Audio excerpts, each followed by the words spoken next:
Hello ladies and gentlemen, Yessik here again to bring you a short review of On the Rain-Slick Precipice of Darkness Part 3.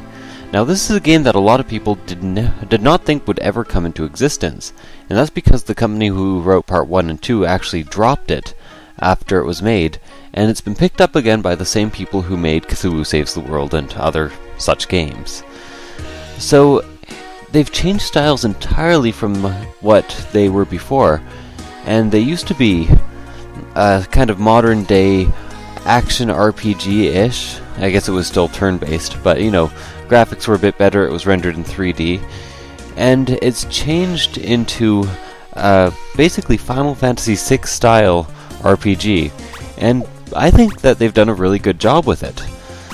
So there's a few unique things about this game that I really enjoy.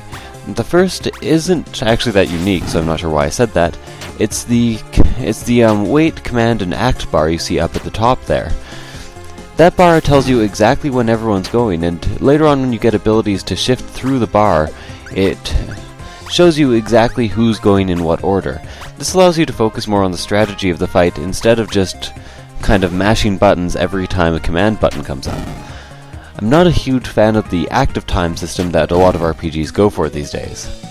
The other thing that's very unique about this is kind of the weird class system that continuously gives you new skills. I've taken a lot of my footage from early in the game because this, I didn't want to ruin any parts of the RPG, but you get skill systems later that you have your initial class and you have a class pin. These class pins you put on yourself and they all level up at the same time, and every time you level up, which is almost every time you fight an enemy, you gain like 3 new passive skills, 2 new active skills, and you're always switching up, using new strategies, and finding different ways to beat enemies. There are also 4 difficulties in this game, from easy to intense, and the game mode can be changed within the game. You don't have to start a game on hard and keep playing on hard. If it gets too hard for you, you can move down to medium, or you can move up to intense. That being said, I think the game does not punish you quite enough for doing badly in this game. Now, that sounds like a bad complaint, but I lost to a boss a couple of times in this game near the beginning, and every time I lost, I started right in front of the boss with full health and full everything.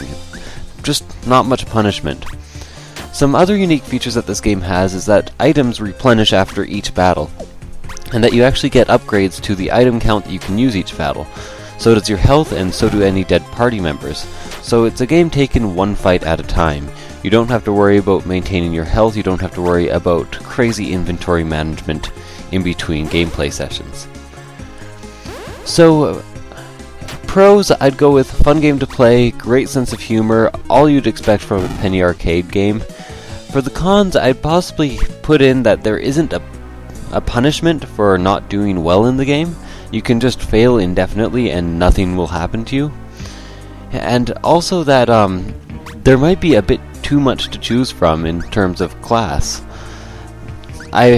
There's about 6 subclasses or 8 subclasses that I've seen just making this video, and I want to use all of them, but I just don't have enough characters or enough time to level them all up and figure them all out.